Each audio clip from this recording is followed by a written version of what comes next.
And nag-enroll si Neri sa ating Virtual Bookkeeper Pro dahil Gusto ko lang mag-upskill kasi nga it needed I mean my boss needed my help on our financial records. pero hindi ka accounting graduate, no?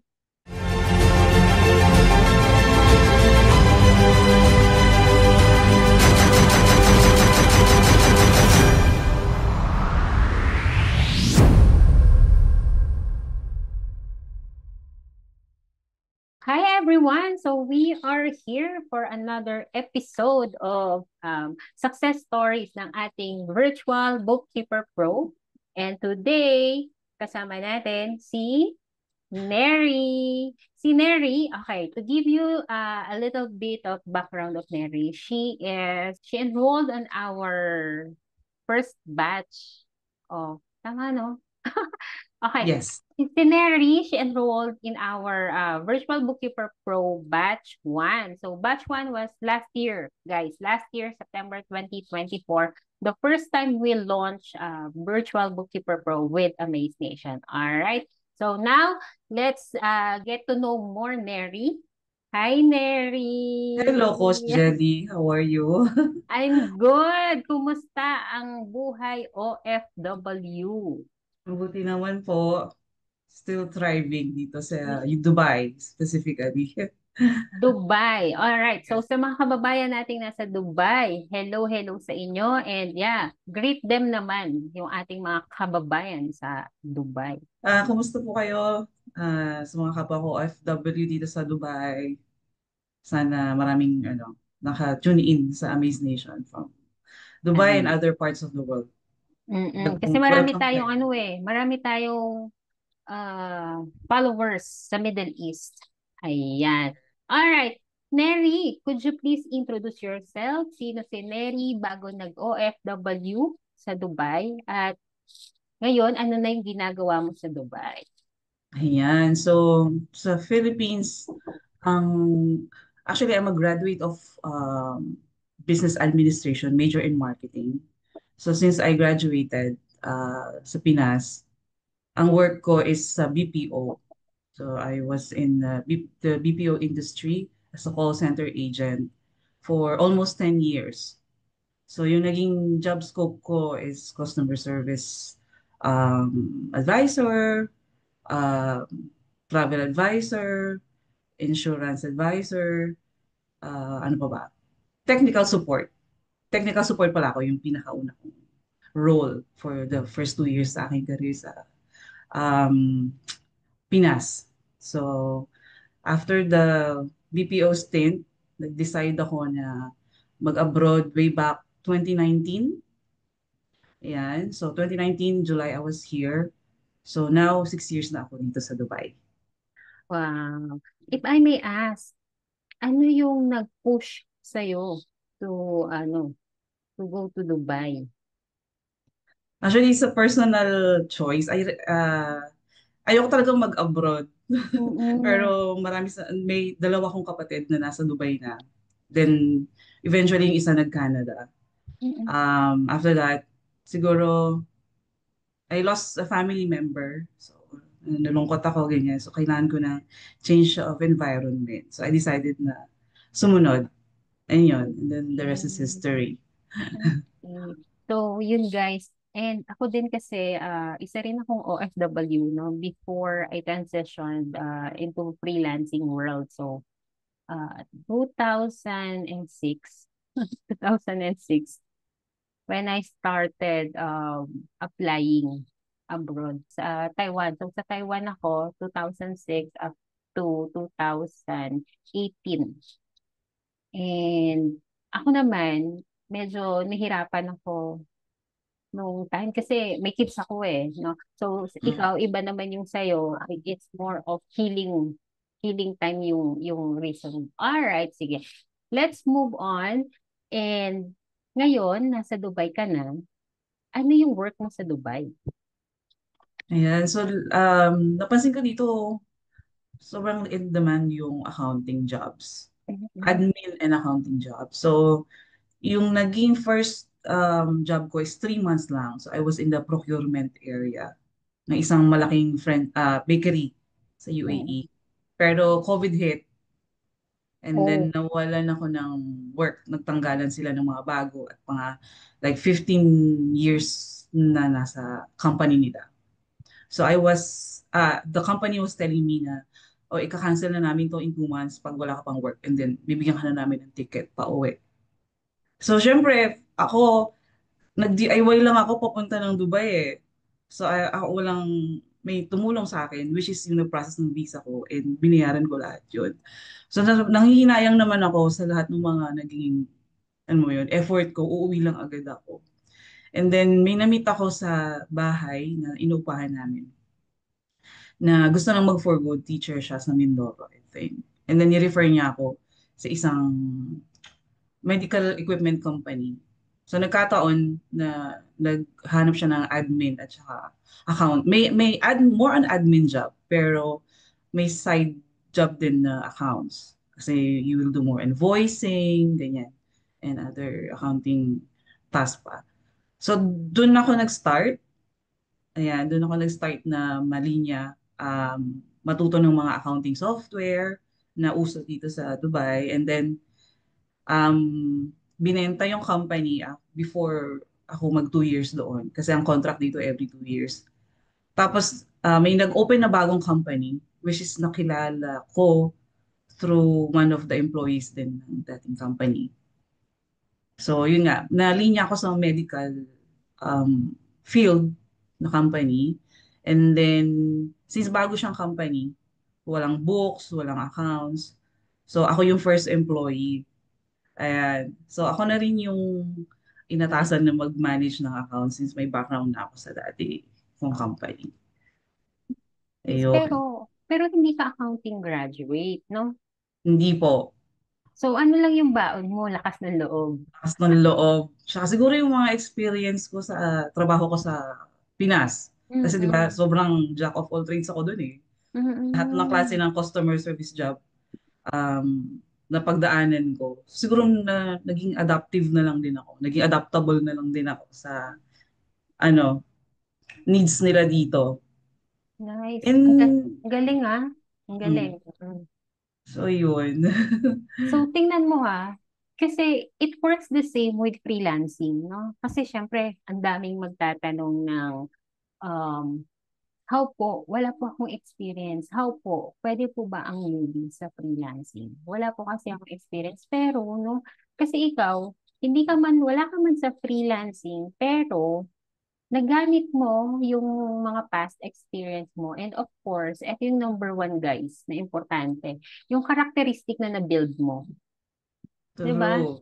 So it works the same way when you transition into freelancing. However, guys, no, let me remind you, si Neri hindi po siya freelancer. Okay? And nag-enroll si Neri sa ating Virtual Bookkeeper Pro dahil Gusto ko lang mag-upskill kasi nga it needed I mean my boss needed my help on our ano nga financial um, records. And actually nag-select ako ng pwede kong gamitin. Dati ang gamit ko Tally and then tinry ko rin mag-QuickBooks, nahirapan talaga ako. Tally kasi is very old school na. And nakita ko parang may mga errors kapag tumatagal, mahirap hanapin. QuickBooks naman, sobrang dami ring, ano, ang daming mga prompts and ayoko nun. Tapos nun, kilala ko yung um, VBP or Virtual Bookkeeper Pro sa Amaze Nation kasi dati na rin akong ASVA student. I was batch 19. Elite batch, I think. Batch 19. But then since na-busy na ako, um, hindi na ako nakapag-revisit ng ano ko ASVA ko. Pero I was able to submit my product research and all. Yun. So yun, since enrolled ako sa Amaze Nation before, so nakikita ko yung mga updates sa Amaze Nation. Iba pa yung name ng Amaze Nation nun, di ba? So, Amazon. yun. Nakita ko bookkeeping, OVBP, tapos since batch 1, kung mag-join ako ng batch 1, meron akong ang tawag nito, exclusive uh, opportunity na ano yun, may access sa mga leadership trainings and other ano pa. Ayun. Sabi ko, oh, pwede pala akong mag-enroll ulit. Mm. And nung nakilala ko na nga yung Zero, sobrang mabilis lang siya. Sobrang dali. And sobrang bait nga ng coach natin doon. Si Coach Nina. Sobrang, ano siya, well-versed talaga when it comes to using that software. And nakatulong talaga ng malaki yung Zero sa, ano ko, sa job ko ngayon. So, kumbaga, hindi ka nag-enroll sa bookkeeping kasi nakita mo yung zero. Late, Ano late, lang, late mo na siya nakita, ganun. late ko na lang po siya nakita. Gusto ko lang matutong mag-bookkeeping. Mm. Bookkeeping mismo, hindi ko nga alam na may software pala na i-introduce or anything Mm. else. Pero since nag-enroll ako, tapos nakita ko siya, uy, iba nga siya, sobrang bilis, na very straightforward. Gamit niya na siya ngayon. Zero. Yes, coach. Ah. Alam mo ba, alam mo ba ano nangyari? Since puro Excel lang ako, Mm. nagkaroon kasi kami ng corporate tax. It was launched last year. So in order for me na makapag-corporate tax, kailangan kong tapusin yung books from 2022 to 2024. Mm-mm. Imagine that. Ginawa ko yan in 6 months ng 2020. PC Excel. Ng this first part ng 2025. Tinapos ko siya. Dahil sobrang bilis gamitin ng Zero. And of course, ng mga trainings with Coach Nina. Mm. And yun nga, siguro na yung sa experience na rin na mabilis tayong mag-type, natutunan ko yan sa call center job ko and all. Tapos binigyan naman ako ng sapat na time to complete the task. September 30th kasi yung deadline namin Mhm. for submission. If hindi ko siya masubmit on time, may fines kami. Wow. Oo. So, ganun kabigat yung ano dito, accounting jobs or bookkeeping jobs. Mhm. May fines. Mahigpit, Tapos, no? every 3 months, every quarter, meron din kami tinatawag na VAT return, Mm. filing. Mm. So, magbabayad kami ng VAT, output VAT, every 3 months. Pag na-miss din namin yung submission, fines ulit. So, ganun katindi yung ano dito, demand sa mga Ngayon, companies. since gumamit ka na ng zero, mas gumaan yung buhay mo? Yes, coach. Bilis na lang. Pag naumpisan mo naman kasi, naumpisan mo na alam mo na yung kung ano yung select mong expense, type of expense, kung saan mapupunta to. Mabilis na sa mga susunod na buwan. Yan. So ano na, parang ang dati behind ako ng 3 years, ngayon behind na lang ako ng mga 2 months, ganyan, sa bookkeeping. Ganun na siya kabilis after. Ang galing, nakakatuwa naman. So Mm. ngayon, sa community, active ka sa Virtual Bookkeeper Pro community? Active naman, coach. Mm. Nice. So, uma-attend ka ng weekly masterminds ganon. Yan lang yung hindi ko na magawa, yung weekly. Mm. Yung every, Ah, ano nila, every weekend. no, every Saturday. Mm. Kasi minsan, kasi most of the time din, yan din yung off ko. Mm. So, kung saan-saan ako minsan pag weekend. I see, Yan. oo. Pero, So, pag may time naman, ma-attend ako. nice. So, ayun guys, si Neri, again, she's not into freelancing, no? She's still working in a corporate setup in Dubai, guys, in Dubai, no? But again, she enrolled because of upskilling. Okay, upskilling. Now, Neri, the question is, do you have any plan to transition into freelancing? Just in case, kumbaga, ilang taong ka na sa Dubai? 6 years.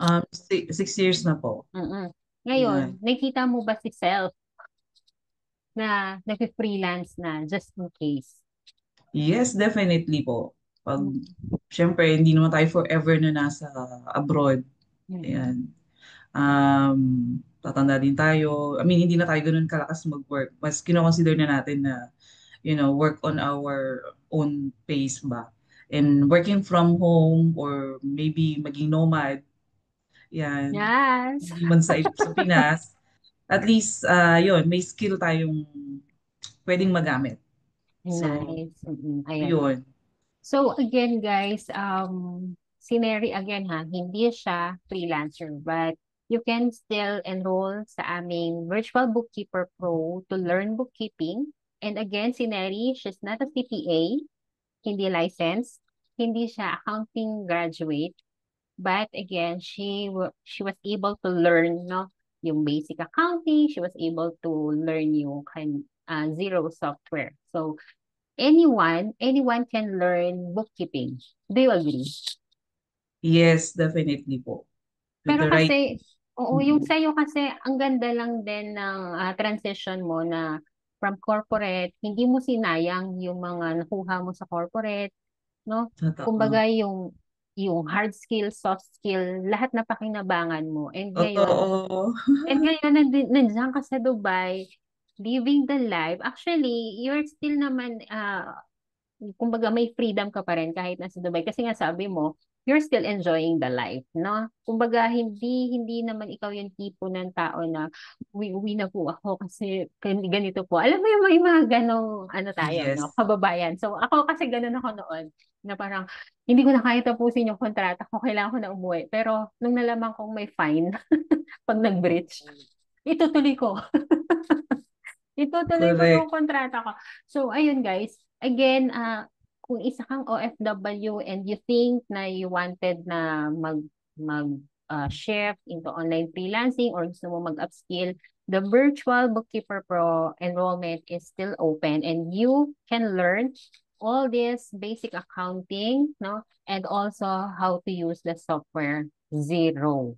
The Zero yung nagpadali ng buhay ni Mary sa kanyang trabaho. Alright? Yes.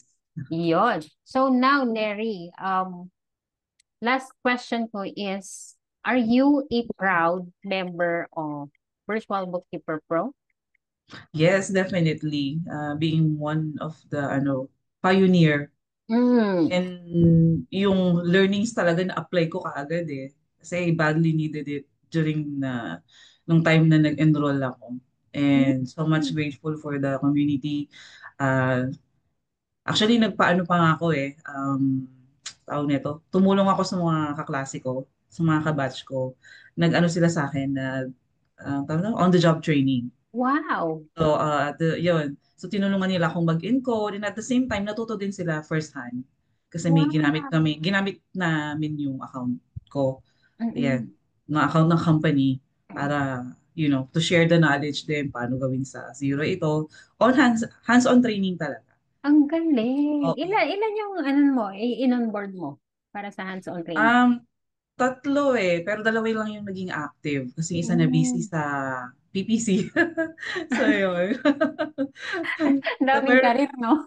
oo, daming career. Kaya, yung dalawa, talagang yung isa marunong mag-invoice, yung isa marunong mag-encode ng bills. So, naging madali din yung work ko kasi nandun sila din to help me na ma-update ko yung first 2 years ng company.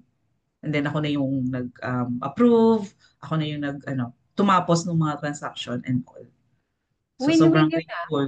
Mm-mm. Win-win yun kasi natuto sila. Gum- Yes, at Gumaling mo. tinulungan din nila ako.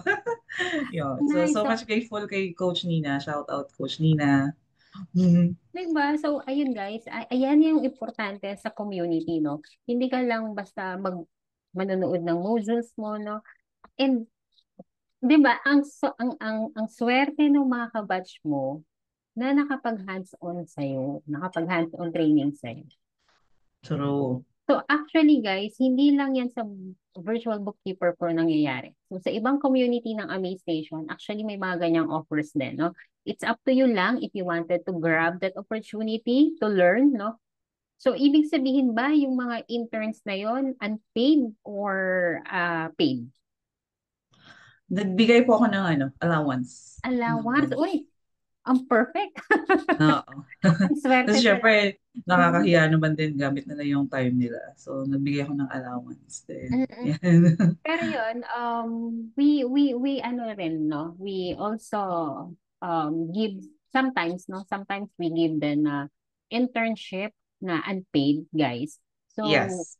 so it's naman, the purpose naman of the internship is, of course, for you to learn, no? And you must focus on learning things, no? Lalo na kapag baguhan ka. So, yun. Pero swerte sila kasi paid. May allowance, no? Malaking bagay Yeah. yun. Alright? Nice. Nakakatuwa naman si Neri. Baka mag-hire ka pa. Charot. Nakakatuwa nga si Coach eh. Sabi niya baka ano yun, sa susunod ng mga panahon, pag tumagal-tagal ako dito, makapag-establish tayo dito, ma-offer natin yung zero sa mga companies, baka, ma-extend natin yung job opportunity sa iba nating mga kabatch sa VBP. So sabi Ay, ko, great idea yan, Coach. Why not? Na? ang Why not? ganda. Ang ganda Uh, ng ano nyo ha. Ang ganda na, ng vision. totoo. 'Di ba? Kasi kumbaga tayo-tayo lang din yung magtutulungan no. Kumbaga the opportunity tayo-tayo lang din yung pwedeng gumawa. Although meron namang opportunity outside, pero pag nandito ka na kasi sa loob ng community, tapos nakakapag-brainstorming kayo, mas marami kayong nakikreate, no? Yes. Anyway, nakakatuwa naman, Mary. Thank you, Parang Coach gusto ko na Jenny. rin mag-bookkeeping, charot. Pero ako kasi nag-bookkeeping ko during the pandemic. Ano Oo. lang din, hinugot lang din na parang kailangan ko ng taong gagawa nito sa Amazon. Mm, Mm. So, kumbaga, hinire ako, walang experience, walang accounting background, wala. As in, kailangan lang nila ng tao during that time. And of course, andyan na yung opportunity, 'di ba? Grab mo na.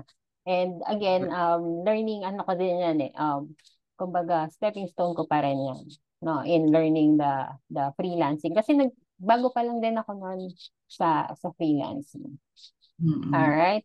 So again, guys, for those of you who are really wanted to learn about bookkeeping, so I'm going to put Coach Nina free ebook sa description box below. And yes, even if you don't have the experience, you don't have the accounting background, hindi ka CPA passer, no? So yes. yes, pwedeng-pwede mong matutunan ang online bookkeeping. All right? Again, the link is in the description box below. So yes, thank you so much, Neri. Thank Thank you you din, sa Coach Jenny. pag-share ng iyong story with Virtual Bookkeeper Pro and the experience mo, no, with Coach Nina. And again, guys, no, the enrollment for Virtual Bookkeeper Pro is open 24/7. So, nasa Pilipinas ka man, nasa Dubai, kagaya ni Neri, o nasa ibang bansa, and you are willing to learn. So, I'll put the link of the mentorship program ni Coach Nina sa description box below, and you can check kung ano yung mga included, and yeah, you can proceed with the enrollment to join the exclusive community of Virtual Bookkeeper Pro. Enroll Yon. na. All right. Thank you so much, Neri.